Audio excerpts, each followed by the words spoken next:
আমার ভাই, আমার বন্ধুগণ, তাই আসুন, ওইদিকে যাচ্ছি না, আজকের অনেক কথা। আজকের আসুন আমাদের সামনে যে মাহে রমজানুল মুবারক মাসের যে শ্রেষ্ঠ একটা রজনী রয়েছে, ওই রজনীর নাম কি? লাইলাতুল কদর। এই লাইলাতুল কদর আল্লাহ তাআলা কি করেছেন? বান্দার জন্য স্পেশাল করে দিয়েছেন। এই লাইলাতুল কদর হলো হাজার হাজার মাসের চাইতে উত্তম, হাজার হাজার মাসের চাইতে উত্তম।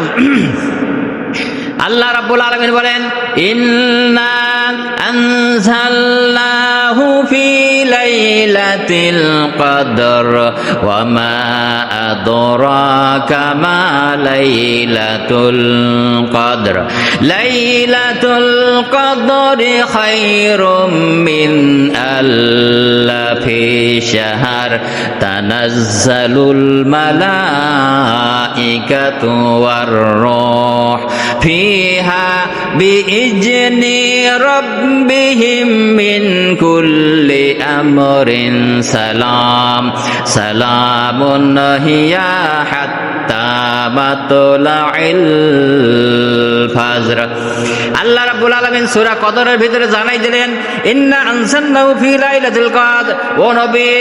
ও নবী মুহাম্মদ সাল্লাল্লাহু আলাইহি সাল্লাম, আমি আপনার পরে যে কোরআন নাজিল করেছি, মুহাম্মদ সাল্লাল্লাহু আলাইহি সাল্লামের পরে কোরআন নাজিল করা হয়েছে এই রজনী, অর্থাৎ লাইলাতুল কদর রজনীতে আল্লাহ পাক নবীর পরে কোরআন নাজিল করেছে। জোরে কোন সুবহানাল্লাহ। এরপরে আল্লাহ তাআলা বললেন, ও নবী, আপনি কি জানেন লাইলাতুল কদরটা কি? লাইলাতুল কদরটা হচ্ছে হাজার হাজার মাসের চাইতে উত্তম। আর ওই রাত্রিতে কি হয়? আল্লাহ রাব্বুল আলামিন জিবরাইল আলাইহিস সালাম সহ সমস্ত তার বাহিনী ফেরেশতাদেরকে নিয়ে জমিনে অবতরণ করে থাকেন, আর প্রত্যেক মানুষের বাড়িতে বাড়িতে তারা পদার্পণ করে থাকেন। আর তারা সন্ধ্যা থেকে সকাল পর্যন্ত, ফজর পর্যন্ত কি করেন? সালামুন হিয়া হাত্তা মাতলাইল ফাজর। প্রত্যেক বান্দার জন্য শান্তি কামনা করে, তারা শান্তির কামনা করতে থাকে। আমার ভাইরা, আমার বন্ধুগণ, আমরা মনে করেছি লাইলাতুল কদর রজনীটা হচ্ছে 87 রজনী। কি হাদিসের ভিতরে বলা হচ্ছে যে লাইলাতুল কদর রজনীটা খালি কেবলমাত্র 87 রজনীটা ধরলে হবে না। আমার বন্ধুগণ, আল্লাহর নবী বলেছেন যে শেষ দশকের বেজোড় রাত্রিগুলো হলো, এইটা হলো লাইলাতুল কদর রজনীটা তালাশ করতে হবে। কি করতে হবে?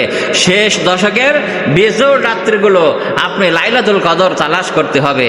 এই লাইলাতুল কদর রজনীতে কি করা হয়? আল্লাহ রাব্বুল আলামিন ওই ফেরেশতারা জিবরাইল আলাইহিস সালামের নেতৃত্বে সমস্ত ফেরেশতারা জমিনে অবতরণ করে থাকেন। প্রত্যেকের বাড়িতে ফেরেশতাগুলো যায়, যে কি করে? বান্দার যখন চোখের পানি ফেলে কান্দে, তখন ওই ফেরেশতারাও তার সঙ্গে আমিন আমিন বলতে থাকে। এরপরে সকালবেলা পর্যন্ত বান্দার জন্য শান্তি কামনা করে। কারা কারা কামনা করে? ফেরেশতারা করে। কিন্তু ফেরেশতারা আপনার বাড়িতে যাইবে, যদি আপনার সেই কাজ কাম না থাকে, তা ফেরেশতারা বাড়িতে ঢুকবে? আমার বন্ধুগণ, আল্লাহ তাআলা রহমতের ফেরেশতারা যে বাড়িতে যায়, কোন কোন বাড়িতে যায় না, এর আবার অনেক হাদিসের ব্যাখ্যা রয়েছে। ওইদিকে আমি এখন যাচ্ছি না, গেলে যেহেতু আমি সময়তে বের পাবে না। আমার বন্ধুগণ, আমার ভাইরা, এই সূরা কদরটা নাজিল হয়েছে, নাজিলের প্রেক্ষাপটটা কি? আমার বন্ধুগণ, আমার ভাইরা, আল্লাহর নবী জনাবে মুহাম্মদুর রাসূলুল্লাহ সাল্লাল্লাহু আলাইহি ওয়াসাল্লাম তিনি একদিন সাহাবা ইকরামদের মাঝে তিনি ওয়াজ করতেছিলেন। সাহাবা ইকরামদেরকে সামনে আলোচনা করতেছিলেন যে বনি ইসরাইলের ভিতরে একজন আবেদ ব্যক্তি ছিল। ওই ব্যক্তি কি করেছে? 1000 বছর, ওই সময় 1000 বছর, 500 বছর, 700 বছর মানুষ বেঁচে থাকতো। ওই যে ব্যক্তি 1000 বছর বেঁচেছে, বাঁচার পরে ওই ব্যক্তি কি করেছে? দিনের বেলা আল্লাহ তাআলা রাস্তায় জিহাদ করেছে। কি করেছে? আল্লাহ তাআলা রাস্তায় জিহাদ করেছে। আর রাত্রি বেলায় নামাজ আদায় করেছে, আল্লাহ তাআলার কাছে সেজদায় লুটিয়ে পড়েছে, আল্লাহ তাআলার কাছ থেকে গুনাহ মাফ করানোর জন্য। আমার বন্ধুগণ, এই কথা যখন নবী পাক সাল্লাল্লাহু আলাইহি সাল্লাম সাহাবীদেরকে বললেন, সাহাবারা বললেন, ইয়া রাসূলুল্লাহ, ইয়া হাবিবাল্লাহ, আমাদের হায়াত তো কম, আমাদের হায়াত আমার আল্লাহ রসুলের যে উম্মত তাদের হায়াত কম না? আমরা 60, 70, 80, 90 এর বেশি কি যায়? সাহাবারা বললেন, ইয়া রাসূলুল্লাহ, আমাদের হায়াত তো কম, তাহলে এই কমের ভিতরে আমরা হাজার হাজার তারা বছর বেঁচেছে, আর হাজার হাজার বছর তারা এরকম যুদ্ধ করেছে, তারা তো অনেক সওয়াবের অধিকারী হয়েছে, আমরা কিভাবে হব? আমরা 60, 70, 50 বছর ভিতরে কি হব? আমার বন্ধুগণ, আমার ভাইরান, এই কথা যখন হচ্ছে, আল্লাহ রাসূল সাল্লাল্লাহু আলাইহি সাল্লামের উম্মতরা 60, 70 বছর বেঁচে হাজার হাজার বছরের ইবাদত কিভাবে নেবে? এই সময় সূরা কদর নাজিল হয়ে গেল। আল্লাহ তাআলা জানাই দিলেন, আমার হাবিব, আপনি কোনো মনে কষ্ট নেবেন না, দুঃখ নেবেন না। তারা হাজার বছর ইবাদত করেছে, কার্যক্রম লাভ করেছে, আপনার উম্মতের জন্য আমি একটা স্পেশাল রাত দিলাম, লাইলাতুল কদর রজনীটা। এই রাত্রিটা যদি কোনো ব্যক্তি ইবাদত বন্দেগী করে কাটাইতে পারে, আল্লাহ রাস্তায় ব্যয় করতে পারে, তাহলে আমি হাজার হাজার হাজার মাসের চাইতেও সবের অধিকারী আপনার বান্দা উম্মতকে করে দেওয়া। জোরে বলেন সুবহানাল্লাহ, আরো জোরে বলেন সুবহানাল্লাহ। এত বড় নিয়ামত কাজকে আমার আপনার নবীর উম্মত, আমরা সেই উম্মতের জন্য স্পেশাল করে দিয়েছেন, তাহলে এই নিয়ামতের শুকরিয়া আদায় করার দরকার আছে না নাই? আমার বন্ধুগণ, আজকের যদি 27শে রমজানটা আমরা পার হয়ে যায়, চলে যায়, তো এই আবার সামনের বার পাবো এরকম কোনো গ্যারান্টি আছে? আছে কোনো গ্যারান্টি? আমার বন্ধুগণ, এই জন্য কোনো গ্যারান্টি নাই। এই জন্য আমাদের প্রত্যেকেরই উচিত যে লাইলাতুল কদর রজনীটা আমাদের কি করতে হবে? অবশ্যই আমাদের খুঁজে তালাশ করে গুনাহ মাফ করায় নিতে হবে।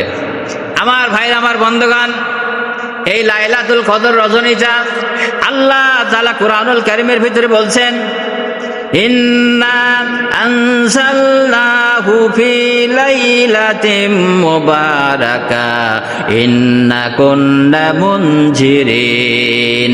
আল্লাহ তাআলা বলেন, নিশ্চয়ই আমি এটি কোরআন নাজিল করেছি বরকতময় রজনীতে, আমি কোরআনকে নাজিল করেছি। জোরে বলেন সুবহানাল্লাহ। আল্লাহ তাআলা কোরআনুল কারীমের ভিতরে বলেন, ফিহা ইফরাকু কুল্লু আমরিন হাকীম। আল্লাহ তাআলা সূরা দুখানের ভিতরে জানাই দিলেন, এই রাত্রিতে প্রত্যেক বান্দার ভাগ্য নির্ধারণ করে দেওয়া হয়, তার ভালো মন্দর ফয়সালা আল্লাহ তাআলা করে দিয়ে থাকেন এই লাইলাতুল কদর রজনীতে। কি করেন? ভালো করে খেয়াল করেন, বলে লাইলাতুল কদর রজনীতে আল্লাহ তাআলা প্রত্যেক মানুষের ভাগ্য যে কি হবে, কিভাবে, এগুলো আল্লাহ তাআলা লিপিবদ্ধ করে দিয়ে থাকেন 1 বছরের জন্য। কি করেন? 1 বছরের জন্য দিয়ে থাকেন। ওই সময় ফেরেশতাদের কাছে তালিকা দিয়ে থাকেন যে এই বান্দা এত বছর বাঁচবে, এর এই অসুবিধা, এই অসুবিধা, এই অসুবিধা। আমার ভাইরা, আমার বন্ধুগণ, আমরা জানি যে লাইলাতুল কদর রজনীতে যদি ভাগ্য নির্ধারণ হয়, অনেকে প্রশ্ন করে যে নির্ধারণ যদি হয় তাহলে তো আমি জাহান্নামে যাবে নির্ধারণ হয়ে রয়েছে নাকি, তাহলে ভালো কাজ করবো কেন? হ্যাঁ, জাহান্নামে যদি যাওয়াই লাগে, যে নির্ধারণ হয়েই রয়েছে। আমার বন্ধুগণ, আমার ভাইরা, আল্লাহ রাসূল বলেছেন প্রত্যেক মানুষের ভাগ্য পরিবর্তন করা হয় দোয়ার কারণে। কি কারণে? আমার বন্ধুগণ, কোনো ব্যক্তি যখন অসুবিধা হয় তখন একজন মানুষের কাছে, ইমাম সাহেবের কাছে, খতিব সাহেবের কাছে মসজিদে দোয়া চায় না? চায় না। আল্লাহ রাসূল সাল্লাল্লাহু আলাইহি ওয়াসাল্লাম তাহলে দোয়া করতেন না? আমার বন্ধুগণ, দোয়ার মাধ্যমে পরিবর্তন হয়, কিন্তু আপনার আমার আমল নামাগুলো যদি বারবার গুনার ভিতরে থেকে যায়, আপনার বিবেক দিয়েছেন, আপনার বুদ্ধি দিয়েছেন, কোনটা ভালো কোনটা মন্দ, এইটা যদি আপনি বিচার বিচক্ষণ না করেন, ভালো মন্দ যদি বিবেচনা না করেন, তাহলে আপনার এই কৃতিকর্মের জন্য দায়ী কি হবে? আল্লাহ হবে নাকি? আমার বন্ধুগণ, আপনার স্বাধীনতা দিয়ে আল্লাহ পাক ছেড়ে দিয়েছেন। মনে করেন আপনার এই যে এখানে বৈদ্যুতিক কারেন্ট রয়েছে, এই কারেন্টে যদি আপনাকে ধরতে বলা হয়, কেউ হাত দেবে না। কেন? আপনার আমার ওই পরে রয়েছে, যে কিন রয়েছে, বিশ্বাস রয়েছে। আপনার আমার যে বিবেক বুদ্ধি রয়েছে, আল্লাহ তাআলা জ্ঞান দিয়েছেন, বিবেক দিয়েছেন, ওই বিবেক দ্বারা চিন্তা করি, ওইটাই যদি আমি হাত দেই তাহলে আমি কারেন্টে শর্ট করব। এটা মেধায় আছে না নাই? তাহলে আল্লাহ তাআলা আপনার বিবেক দিয়েছেন, মেধা দিয়েছেন, যে আপনি এই কাজটা করলে খারাপ হবে, এই কাজটা করলে আপনি কি হবে, যে বিপদে পড়ে যাবেন, সেই কাজটা আপনি যদি গুনাহের কাজ ইচ্ছাকৃতভাবে করেন, তাহলে অবশ্যই আল্লাহ তাআলা কি এর জন্য দায়ী হবে নাকি? হবে, দায়ী হবে। বোঝার ক্ষমতা আপনার দিয়েছেন, বিবেক দিয়েছেন, বুদ্ধি দিয়েছেন, এরপরে আপনি যদি খারাপটা গ্রহণ করেন, তাহলে আল্লাহ তাআলা কি আপনার ভাগ্য পরিবর্তন করবেন? করবেন না। এই জন্য লাইলাতুল কদর রজনীটা আল্লাহ তাআলা বলেছেন, ও নবী, আমি আপনার উম্মতকে এই জন্য দিলাম, হাজার হাজার মাস ইবাদত করলে যে ব্যক্তি যা অর্জন করত, আপনার উম্মতের জন্য লাইলাতুল কদর রজনীটা এই জন্য দিয়েছি, হাজার হাজার মাসের চাইতেও রজনীটা উত্তম করে দিয়েছি। জোরে কোন সুবহানাল্লাহ। তাহলে হাজার হাজার মাসের চাইতেও এই রজনীটা উত্তম। তাহলে লাইলাতুল কদর আমরা কি 87 রজনী পালন করব নাকি 21, 23, 25, 27, 29, 5টা রাত? কয়টা রাত মনে থাকবে তো সবার ইনশাআল্লাহ? এই যে এত কষ্ট করে আপনার রোজা রাখতেছেন, নামাজ আদায় করছেন, তারাবি পড়তেছেন, তা 5টা রাত কি ছেড়ে দেওয়া যাবে?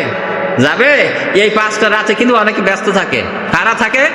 ব্যবসায়ীরা, যারা দেখেন না কাপড়ের দোকান রয়েছে, মুদিখানার দোকান রয়েছে, বিভিন্ন দোকান রয়েছে, মানে লাইলাতুল কদর রজনীটা কখন যায় আসে এগুলো খেয়াল করে না। ফজর পর্যন্ত অনেকের দোকান খোলা থাকে, হ্যাঁ, থাকে না? তারা থাকে। আর যারা আমরা যারা ব্যস্ত নাই, আমরা অন্তত পক্ষে আল্লাহর জন্য, আপনার জীবনে বিপদ রয়েছে, বিপদ আছে, বালা মুসিবত আছে, রোগ শোক রয়েছে, বিপদের মধ্যে আছে, রোগের ভিতরে আছেন, আপনি আল্লাহ তাআলার কাছে প্রার্থনা করেন না, আল্লাহ তাআলা অবশ্যই তো বান্দার কি কল্যাণ চায় না, বান্দার খারাপ চায়। আল্লাহ কি বান্দাকে জাহান্নামে দেওয়ার জন্য সৃষ্টি করেছে? হ্যাঁ, জান্নাত দেওয়ার জন্য সৃষ্টি করেছে। আমার ভাই, আমার বন্ধুগণ, এই জন্য তাকদীর কিন্তু আমাদের ওই দিকে যাচ্ছে না, গেলে এখন দেরি হয়ে যাবে। আমাদের তাকদীর আল্লাহ রাব্বুল আলামিন নির্ধারণ করে দিয়েছেন যে যখন আমরা প্রথম ধাপে দেওয়া হয়েছে, আসমান জমিন সৃষ্টির 50,000 বছর আগে আমাদের একবার কিন্তু তাকদীর লেখা হয়েছে। এরপরে যখন আমরা মাতৃগর্ভে বেরিয়েছিলাম, তখন ওখান থেকে একটা হয়েছে। আমার ভাইরা, এরপরে এইটা বাৎসরিক হিসাবে আল্লাহ তাআলা ফেরেশতাদের কাছে দিয়ে থাকেন। আর ফেরেশতারা ওই সময় কিন্তু প্রত্যেকে, জিবরাইল ফেরেশতা তখন ফেরেশতা বাহিনীদেরকে নিয়ে প্রত্যেক বাড়িতে বাড়িতে, অলিতে গলিতে ফেরেশতারা গিজ গিজ গিজ গিজ করে মানে হাঁটা চলাফেরা করতে থাকে।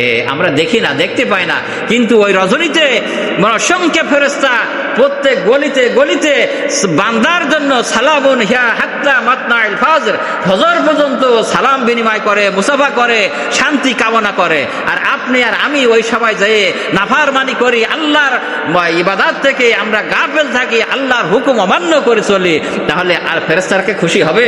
ফেরেশতার খুশি হবে না। তাই আসুন আমরা কি করব, যে আমরা লাইলাতুল কদর রজনীটা, যেহেতু পরবর্তী জুমার আগেই লাইলাতুল কদর চালু হয়ে যাচ্ছে, এই জন্য লাইলাতুল কদর রজনীটা আমরা নিয়ে আসলাম। আমার বন্ধুগণ, তাহলে লাইলাতুল কদর এত গুরুত্বপূর্ণ রাতটা আমরা ছেড়ে দেবো ইনশাআল্লাহ? ছাড়বো না তো? আমরা সকলেই যে অবস্থায় আছি, আমাদের বাচ্চা কাচ্চা, স্ত্রী যারা রয়েছে, সবাইকে নিয়ে আমরা একসঙ্গে নামাজ আদায় করবো, কোরআন তেলাওয়াত করব, আমরা আল্লাহ তাআলার কাছে ক্ষমা প্রার্থনা করব। আমার বন্ধুগণ, আমার ভাইরা, এইবার দ্বিতীয় নম্বরে আসেন।